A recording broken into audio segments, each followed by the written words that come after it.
नमस्कार, आप देख रहे हैं बेधड़क बात और मैं हूं आपके साथ उज़मा शाहीन।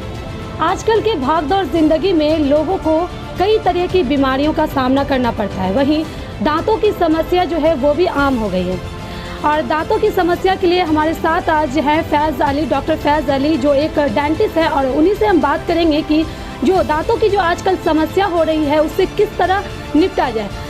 डॉक्टर साहब, मेरा सबसे पहला सवाल ये है कि लोगों को कैविटी जो होती है वो अक्सर देखा जाता है लोगों में, तो उससे किस तरह से निपटा जाए?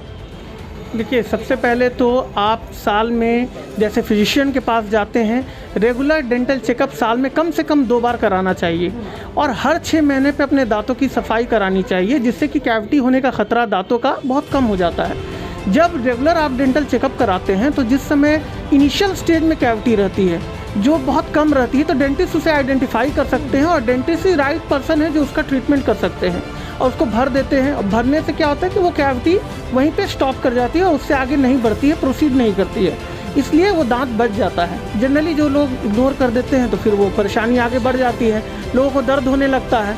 तो इनिशियल साइन सिम्टम को अपने देखते हुए तुरंत डॉक्टर से परामर्श करना चाहिए। अक्सर लोग क्या होता है ना कि दांतों को समस्या को आम मानते हैं, तो इसको आप किस नज़र से देखते हैं कि आम मानना चाहिए या नहीं?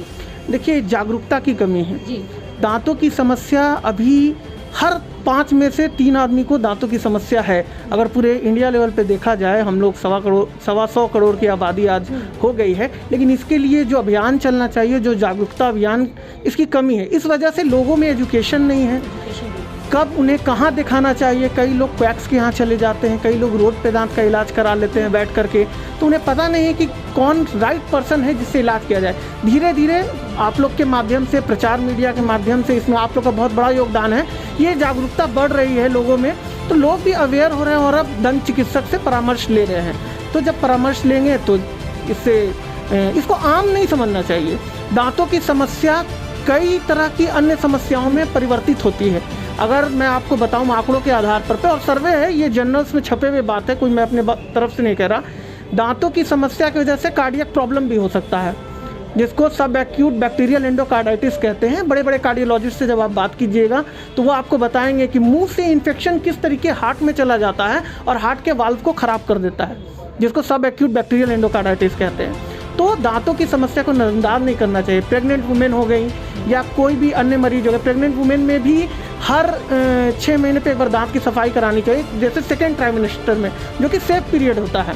उससे क्या होता है ना कि जो गम्स का प्रॉब्लम, जनरली हार्मोनल चेंजेस होता है ना प्रेगनेंसी में, तो वो आफ्टर प्रेगनेंसी भी पेशेंट को पायरिया या अन्य तरह की बीमारी हो सकती है। अगर प्रेगनेंसी के ठीक स्टार्टिंग में अगर कोई लेडी आकर के अपनी क्लीनिंग करा लेती है तो उसको ये पायरिया जैसी बीमारी होने से वो बच सकती है। अधिकतर आयरन की गोली लेती हैं, तो ये आयरन की गोली से दांत काले पड़ जाते हैं। तो ये सब चीज़ें हैं जो समझने की बात है कि दंत चिकित्सा अब बहुत एडवांस हो गया है और दंत चिकित्सा का रिलेशन हर एक विभाग में है, हर एक विभाग में। मतलब कैंप चलाने का क्या उद्देश्य है, क्या मकसद रहा आपका कि मतलब आपने इतना अच्छा चीज़ सोचा कि कैंप चलाऊं, तो लोगों में क्या जागरूकता अभियान के लिए?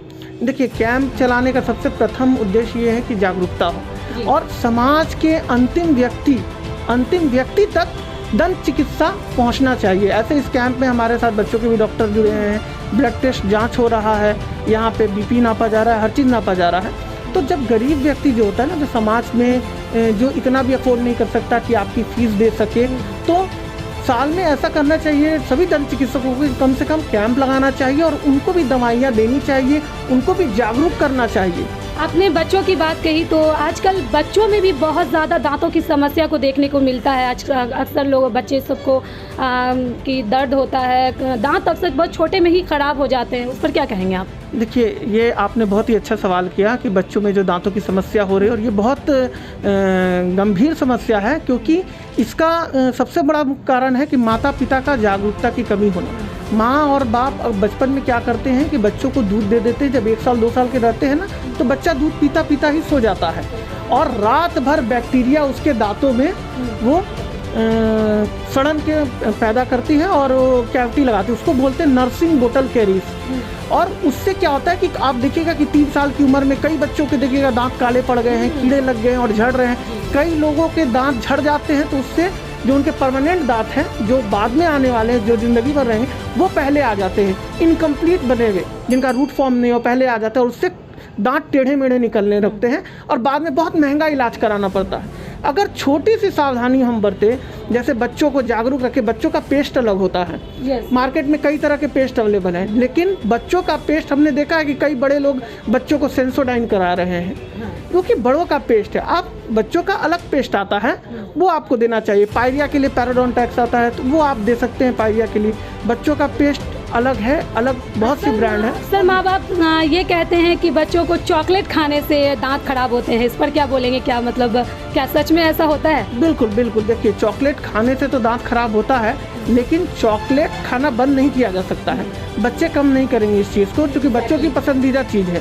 लेकिन चॉकलेट खाने के बाद इस चीज़ का ध्यान जरूर रखना चाहिए कि बच्चे अच्छे से ब्रश करें, क्योंकि चॉकलेट स्टिकी होता है, वो दांतों पे चिपक जाता है और वो कई घंटों तक दांतों पे चिपका रहता है। तो माँ बाप ध्यान दें कि जब बच्चे चॉकलेट खा रहे हैं तो उसके बाद वो अच्छे से कुल्ला करें, ब्रश करें। ब्रश करना सबसे बेस्ट है, ब्रश करें। अगर ब्रश नहीं कर सकते हैं तो कम से कम कुल्ला कर करके अच्छे से माउथ वॉश यूज़ करके सोए। बच्चों का खास के माउथ वॉश आता है इस चीज़ों से, कीड़े से बचाने के लिए दांतों को। और रात में बच्चे चॉकलेट खाते हैं, आप देखिएगा खा के सो जाते हैं। तो इसके बाद जैसे बोला जाता है कि रात में अक्सर ब्रश करके सोना चाहिए, तो उसके क्या मतलब, ऐसा क्यों कहा जाता है कि ब्रश करके रात में सोना चाहिए? तो आप काफ़ी बेटर बता सकते हैं। ब्रश जो ब्रशिंग टेक्निक है, कायदे से देखा जाए तो सुबह और कायदे से देखा जाए तो हर मील के बाद ब्रश करना चाहिए। लेकिन इतनी भाग दौड़ की ज़िंदगी में लोगों से संभव नहीं है कि वो जहाँ जाए ब्रश लेकर के चलें और वो ब्रश कर सकें, क्योंकि लंच करते हैं, हमारे यहाँ लंच होता है, इवनिंग स्नैक्स होता है, तो 4 बार दिन में कोई ब्रश नहीं कर सकता। लेकिन मैं आपको बताता हूं कि हम लोग यहाँ हज़ारों पेशेंट कई साल से स्क्रीन कर रहे हैं। जो लोग रात में 2 टाइम ब्रश करते हैं ना, उनके दांतों, उनके मैक्सिमम दांत हेल्दी पाए जाते हैं जब वो रूटीन चेकअप में आते हैं। और ब्रश सुबह जब आप ब्रश करते हैं तो ब्रश करने के आधा घंटा आप लोगों को कुछ खाना नहीं चाहिए, क्योंकि ब्रश करने के बाद जो कैल्शियम आयंस होते हैं दांतों के, वो जो सलाइवा में आ जाते हैं ना, उनको टाइम लगता है वापस से दांत में जाने में। जो कैल्शियम फास्फोरस आयन है, अगर आप तुरंत खा लेंगे तो वो आपके दांतों से निकलते जाएंगे। ब्रश करें, आधा घंटा कुछ नहीं खाएं, उसके बाद जो खाना है खाएं, फिर कुल्ला करें। और खाने के बाद कुल्ला करके ब्रश करें तो और अच्छा है। रात में सोने से पहले, रात में क्या करें, सुबह तो आप ब्रश करते हैं खाने के पहले, लेकिन रात में उल्टा करना है। रात में आपको पहले खाना खा लेना है, फिर उसके बाद ब्रश करना है। माउथ वॉश यूज़ करें तो और अच्छा है, माउथ वॉश यूज़ करें तब जाके सोए। उससे होल नाइट आपको जो बैक्टीरियल ग्रोथ होता है मुंह में, उसका काउंट कम होता है, जिससे कि दांतों की लाइफ बनी रहती है आपकी। सबसे इम्पोर्टेंट क्वेश्चन मेरा ये है कि आजकल जो है कैंसर वो बहुत आम हो गया है, तो मुंह का कैंसर भी आजकल बहुत ज़्यादा देखा जा रहा है। इससे बचने का क्या उपाय है, ये आप मतलब इसको किस तरह से आप एक्सप्लेन करना चाहेंगे? देखिए, दंत चिकित्सा जो है, हमारी पद्धति जो है वो स्क्रीनिंग कर, आजकल मुंह का कैंसर कई पेशेंट्स को हो रहा है। और बिहार, आप जान करके हैरान होंगे कि बिहार मुंह के कैंसर में पूरे इंडिया लेवल में, यहाँ बिहार और यूपी में ही मुंह के कैंसर के सबसे ज़्यादा केसेस पाए जाते हैं। इससे बचना है अगर, तो आपको सबसे पहले गुटखा, पान, तंबाकू, खैनी और इन सब चीज़ों से लोगों को जागरूक करना पड़ेगा कि वो ये आदतें छोड़ें। ये चीज़ तो बिहार में बहुत ज़्यादा लोग बिल्कुल बहुत यूज़ करते हैं। और ये यूज़ करने से क्या होता है कि जैसे पान, सुपारी और गुटखे में अरेका नोट जिसको बोलते हैं, ये मुंह के कैंसर का सबसे बड़ा कारण है बिहार में। और मुंह का कैंसर के बाद जो सबसे ज़्यादा कैंसर होता है वो सर्वाइकल कैंसर होता है, लेकिन मुंह का कैंसर सबसे ज़्यादा पाया जाता है। और मुंह के कैंसर से बचना अगर है तो आप प्रॉपर टाइम पे डॉक्टर से दिखाएं, गंदी आदतों से बचें। और कुछ लक्षण होते हैं जो शुरुआती दौर पे जो डेंटिस्ट पहचान सकता है, जैसे ओरल सबम्यूकस फाइब्रोसिस एक बीमारी होती है जिसमें मुंह के जबड़े का लचीलापन चला जाता है, वो कड़ा होने लगता है, फाइब्रोसिस हो जाता है, तो वो एक डेंटिस्ट पहचान सकता है। और अगर उस बीमारी का इलाज नहीं किया तो आगे जाके वही मुंह के कैंसर में कन्वर्ट होता है। तो रेगुलर आप जिस समय चेकअप कराएंगे तो डेंटिस्ट में अगर अच्छे डेंटिस्ट हैं तो ये लक्षणों को पहचान लेंगे और तुरंत इलाज करेंगे, आपको ठीक कर देंगे, तो जिससे कि इसकी संख्या बहुत घटेगी। अगर सरकार पीएचसी लेवल, एपीएचसी लेवल पे डॉक्टरों को बहाल करेगी तो दंत चिकित्सा में अधिक से अधिक मरीजों को स्क्रीन किया जाएगा और मुंह के कैंसर के केसेस भी घट सकते हैं। अभी बिहार में डेंटिस्ट जो सरकारी नौकरी में बहाल है वो बहुत कम है, इस वजह से कैंसर के केसेस आपको ज़्यादा मिलेंगे। अभी जो है कोरोना वायरस पूरी तरीके से ख़त्म नहीं हुआ है, तो उससे बचने के लिए आप लोगों को क्या संदेश देंगे कि क्या मतलब ये बताएंगे, क्योंकि आप एज ए डॉक्टर तो क्या देना चाहेंगे लोगों को राय? देखिए, लोगों ने जब ये कोविड वायरस आया था, इसने समाज के हर तबके के लोगों को अफेक्ट किया, चाहे अमीर हो या गरीब। वायरस कोई पैसा नहीं देखता है कि मैं इसी को अटैक करूँगा, नहीं करूँगा। लेकिन क्या है कि अमीर तबके के लोगों जो ज़्यादा पढ़े लिखे होते हैं वो जागरूक रहते हैं और थोड़ा सा वो मास्क का, सोशल डिस्टेंसिंग का फॉलो करते हैं। लेकिन क्या है ना कि ये समाज के जो गरीब तबके के लोग आते हैं उनमें एजुकेशन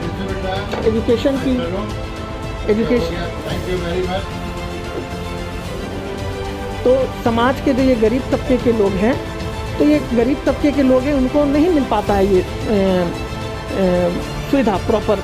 तो उनको चाहिए कि उनको डॉक्टर्स जो हैं वो एजुकेट करें, बताएं। और अभी भी जो लोगों को आप देख रहे हैं कि जो लोग मास्क नहीं पहन रहे हैं, तो मास्क पहनना भी छोड़ दिया है, उनको चाहिए कि वो मास्क पहने, अभी भी सैनिटाइज़र का प्रयोग करें। और अभी भी हमने खतरे पे काबू पाया है, लेकिन पूरी तरीके से अभी वो ख़त्म नहीं हुआ है। अगर हम लापरवाही बरतेंगे तो फिर से ये कोविड-19 वायरस फैलेगा। और कोविड-19 वायरस से अगर सबसे ज़्यादा कोई इफेक्ट हुआ, चूँकि हम डेंटिस्ट लोग कोविड टाइम में पेशेंट्स के मुंह में हम लोगों ने सेवा बंद नहीं की और मुंह में देखते रहे पेशेंट्स को, तो हम लोग का एक्सपोजर उससे वायरस से ज़्यादा रहा। तो ये सब चीज़ें हैं कि उसका थोड़ा सा ध्यान रखना है कि बच्चे लोगों को मास्क पहनने के बजाय माउथ वॉश का इस्तेमाल करें। माउथ वॉश इस्तेमाल करने से वायरल काउंट मुंह का बहुत घट जाता है। ये सब चीज़ें करेंगे तो ऑब्वियस सी बात है कि वायरस से बचेंगे लोग। बहुत बहुत शुक्रिया हमसे बात करने के लिए। जैसा कि आपने सुना कि हमारे साथ हैं डॉक्टर फैज़ अली, और उनका बहुत तरीके की जो दांत की समस्या होती है, चाहे कैंसर, मतलब मुंह के जो कैंसर होते हैं उससे किस तरह से बचा जाए, बच्चों को किस तरह से बचाया जाए, जो अक्सर छोटे बच्चे को अक्सर दांत में प्रॉब्लम हो जाती है, दर्द हो जाते हैं, ख़राब हो जाते हैं, किस तरह से बचा जाए। इवन जो है इन्होंने ये भी बताया कि बच्चों को चॉकलेट खाना भी चाहिए, उससे भी कोई प्रॉब्लम नहीं है, लेकिन नहीं भी खाना चाहिए, ये भी एक प्रॉब्लम है। इन सभी तमाम मुद्दों पे हमने बात की डॉक्टर साहब से। तो आज के लिए बस इतना ही। ऐसी तमाम अपडेट्स खबरों के लिए बने रहे हमारे साथ और देखते रहे हमारे चैनल बेधड़क बात।